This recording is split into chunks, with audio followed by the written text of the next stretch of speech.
Hello दोस्तों, स्वागत है आपका हमारे चैनल में। दोस्तों, शिवाजी एक कहानी के माध्यम से हमें 8 बातें सिखाते हैं। आप शिव भक्त हैं तो कहानी पूरा सुने। चलिए दोस्तों, ये कहानी शुरू करते हैं। दोस्तों, शिवाजी आसमान में एक बाज को उड़ते देख रहे थे। तभी उनके कुछ शिष्य आते हैं और कहते हैं, महादेव, आप बाज को इतने गौर से क्यों देख रहे हैं? तभी महादेव कहते हैं, जिंदगी में अगर कुछ बनना हो तो एक तोता मत बनो, क्योंकि तोता बोलता तो बहुत है लेकिन कभी ऊंचा उठ नहीं पाता। लेकिन एक बाज जो कि हर समय शांत रहता है पर आकाश को भी छू लेने की सामर्थ उसके अंदर होती है।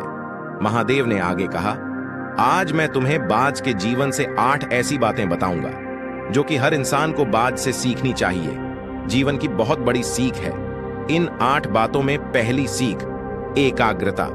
जब भी बाज को शिकार करना होता है तो वह एक बार अपने शिकार को निश्चित कर लेता है, फिर वो किसी दूसरे शिकार पर ध्यान नहीं देता। शिकार का आकार छोटा हो या फिर उससे कई गुना बड़ा, एक बार शिकार को चुन लेने के बाद उसकी हर हरकत, हर गतिविधि पर पैनी नजर रखता है। यदि मछली का शिकार करना होता है तो वह समुद्र के हर मछली को अपना शिकार नहीं बनाता, बल्कि उसमें तैर रही किसी एक मछली को ही अपना शिकार बनाता है। फिर वह उसकी हर एक गतिविधि पर नजर बनाए रखता है कि वह कब सतह पर आती है और कितनी देर तक वहां रहती है, कि कितनी देर बाद वह पानी से ऊपर छलांग लगाती है। वह हर एक चीज जो शिकार करने के उसके काम को आसान कर सके उसका बड़ी ही सावधानी से निरीक्षण करता रहता है। तो इससे हमें सीखना चाहिए कि 10 अलग अलग लक्ष्यों में अपनी ऊर्जा बर्बाद करने की बजाय हमें किसी एक लक्ष्य पे पूरी एकाग्रता के साथ ध्यान देना चाहिए और जितना हो सके उस लक्ष्य के बारे में सीखी जाने व पढ़ी, और साथ ही इस चीज का भी अवलोकन करें कि उस लक्ष्य को पाने में क्या क्या चुनौतियां आने वाली हैं और हमें कैसे उन चुनौतियों को आसान बनाना है। ये सब बातें हमें जान लेनी चाहिए।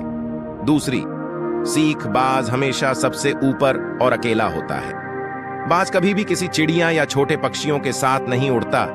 बाज या तो बाज के साथ उड़ता है या फिर अकेला होता है। इससे हमें सीख मिलती है कि छोटी सोच वाले लोगों से दूर रहो, या तो बड़ी सोच वाले लोगों के साथ रहो, या फिर अकेले रहो, क्योंकि जैसे लोगों के साथ हम रहते हैं अंततः हम भी वैसे ही बन जाते हैं। इसीलिए हमेशा अच्छे लोगों का साथ चुनो, नहीं तो फिर अकेले रहो, क्योंकि यही वह समय होता है जब हम खुद को अच्छे से जान पाते हैं। तीसरी सीख, अपनी सीमाओं से ऊपर उठना। जब जब मौसम खराब होता है, जब बारिश, आंधी, तूफान आता है, हर एक पक्षी अपने घोंसले की तरफ भागता है, खुद को छुपाने की जगह ढूंढता है। लेकिन बाज ऐसा कुछ भी नहीं करता। वह खुद की सीमाओं को तोड़कर बादलों से भी ऊपर उड़ने का प्रयास करता है। अब उसे हवाएं थपेड़े मारती हैं, पंख उसके भारी हो जाते हैं, पानी और धूल की वजह से उसे कुछ दिखाई नहीं देता, लेकिन फिर भी आसमान की तरफ उड़ता रहता है और अंततः बादलों से भी ऊपर निकल जाता है। और वह तब तक उड़ता रहता है जब तक मौसम ठीक नहीं हो जाता। बाज अपनी सीमाओं को सिर्फ इसलिए तोड़ पाता है क्योंकि उस समस्या के आने पर वह घबराता नहीं, उससे डरकर भागने का प्रयास नहीं करता, बल्कि एक सकारात्मक नजरिए के साथ उसका सामना करता है। इससे हमें सीख मिलती है कि जीवन में जब भी समस्याएं आए तो भागो मत, उनसे बचने का प्रयास मत करो, बल्कि समस्या की आंखों में आंखें डालकर तब तक उसका सामना करो जब तक कि वह समस्या पूरी तरह से समाप्त न हो जाए। और ऐसा केवल तभी संभव है जब सकारात्मक सोच, सकारात्मक नजरिए के साथ समस्याओं को देखें। महादेव ने आगे कहा, चौथी सीख, अपने आराम से बाहर निकलो। बाज कभी भी अपने घोंसले में घास के कोमल तिनके नहीं रखता, और जो तिनके कोमल होते जाते हैं उन्हें निकालकर फेंकता रहता है। वह ऐसा इसलिए करता है ताकि उसके अंदर अपने घोंसले से बाहर निकलकर शिकार करने का जुनून चढ़ा रहे और उसके बच्चे आलसी ना बने। वह लगातार घोंसले से निकलने के बारे में सोचते रहे, उड़ने का प्रयास करते रहें और जल्द से जल्द अपनी सुरक्षा खुद करना सीखें। इसलिए वह कोमल घास का एक भी तिनका अपने घोंसले में नहीं रहने देता। लेकिन दूसरी तरफ हम इंसान हैं जो बड़े बड़े लक्ष्य को हासिल करना चाहते हैं, लेकिन साथ ही अपना आराम भी नहीं छोड़ना चाहते। अपने घर को, अपने कमरे को, अपने जीवन को और भी आरामदायक चीजों से भरने के लिए हम हर वो काम करते हैं जिससे हमारा जीवन और भी आरामदायक हो सके। हम आराम को बहुत अहमियत देते हैं। तो बात के जीवन की इस घटना से हमें सीख मिलती है कि अपने आराम को छोड़ो, क्योंकि जहां आराम है वहां विकास नहीं है। अपने आप को हर दिन थोड़ा मुश्किल समय से गुजरने दो, क्योंकि यही चीज हमें मजबूत और जीवन में आगे बढ़ाती है। पांचवां सिख निडरबाज कभी भी अपने शिकार का आकार या उसकी ताकत देकर घबराता नहीं है और ना ही कभी उसके सामने हार मानता। वह अपनी आखिरी सांस तक उसे टक्कर देता है और उसे अपना शिकार बनाने की कोशिश करता है। इससे सीख मिलती है कि चाहे समस्या कितनी ही बड़ी, कितनी विशाल क्यों ना हो, उसके सामने हार मत मानो, उसका सामना करो। दुनिया के सबसे सफल लोग सबसे निर्धन व्यक्ति भी होते हैं। छठी सिख बाज कभी भी मरे हुए शिकार को नहीं खाता, वह हमेशा जिंदा शिकार करता है। इससे हमें सीख मिलती है कि हमें कभी भी अपने बीते हुए कल में नहीं जीना चाहिए। अपनी पुरानी सफलताओं या असफलताओं को अपने मन में लेकर नहीं घूमना चाहिए। हमारा जो अतीत है वह मर चुका है, अब कभी लौट कर नहीं आने वाला। इसलिए अपने उन मरे हुए अतीत के विचारों पर ध्यान मत दो।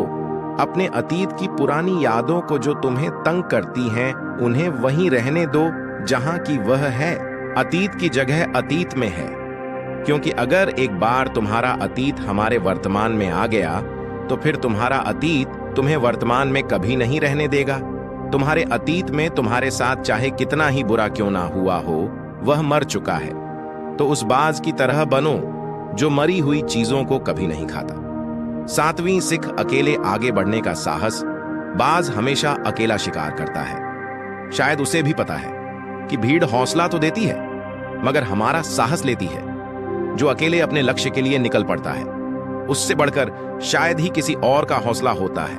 बाज न तो कभी किसी दूसरे बाज से सहायता लेता है और न ही कभी किसी की सहायता करता है। अपने बच्चे की भी नहीं, जंगल के राजा शेर को भी झुंड बनाकर शिकार करते हुए देखा जा सकता है, लेकिन बाज को नहीं। यही कारण है कि उसमें इतना साहस होता है कि वह जल, थल और नभ सभी जगहों पर शिकार करके अपना परचम लहरा सकता है। तो इससे यह सीख मिलती है कि कभी भी अपने लक्ष्य की प्राप्ति के लिए अकेले चलने से डरो मत। अगर महादेव अकेले आगे बढ़ने से डर गए होते तो आज दुनिया को ध्यान और शांति का पाठ कौन सिखाता। आठवीं और सबसे महत्वपूर्ण सिख दर्द से भागो मत। बाज की उम्र 70 साल होती है, लेकिन 40 साल में ही उसका शरीर भारी हो जाता है। नाखून उसके पैरों में ढसने लगते हैं, पंख उसके शरीर में चिपक जाते हैं, चोंच उसकी मुड़ जाती है, शरीर उसका भारी हो जाता है। ऐसी स्थिति में शिकार करना तो क्या वह उड़ने की हालत में भी नहीं होता। अब उसके पास सिर्फ 2 विकल्प होते हैं। पहला, या तो वह अपनी इस अवस्था को स्वीकार कर लें और भूखा प्यासा मर जाए, या किसी दूसरे जानवर का शिकार बन जाए। और दूसरा विकल्प यह होता है कि वह 6 महीने की एक बहुत ही दर्दनाक प्रक्रिया से गुजरे और खुद को फिर से पहले जैसा मजबूत बना लें। इससे यह सीखने को मिलता है कि समय आने पर हमें अपनी कुछ पुरानी आदतों को छोड़ना पड़ता है कुछ नया पाने के लिए। फिर चाहे उस आदत को छोड़ना कितना मुश्किल, उसको छोड़ने की प्रक्रिया कितनी ही दर्दनाक क्यों ना हो, चीजें जो हमारे लिए बोझ है, जो हमें पीछे खींचते हैं, जिनका हमारे जीवन में कोई काम नहीं, उन्हें छोड़ देना चाहिए। गुरु ने आगे कहा, तो ये थी बाज से सीखने वाली वो 8 बातें जो जिंदगी भर तुम्हारे काम आएंगी। शिष्यों ने कहा, महादेव, हमने तो कभी सोचा ही नहीं था कि बाज जैसे पक्षी से भी इतना कुछ सीखा जा सकता है।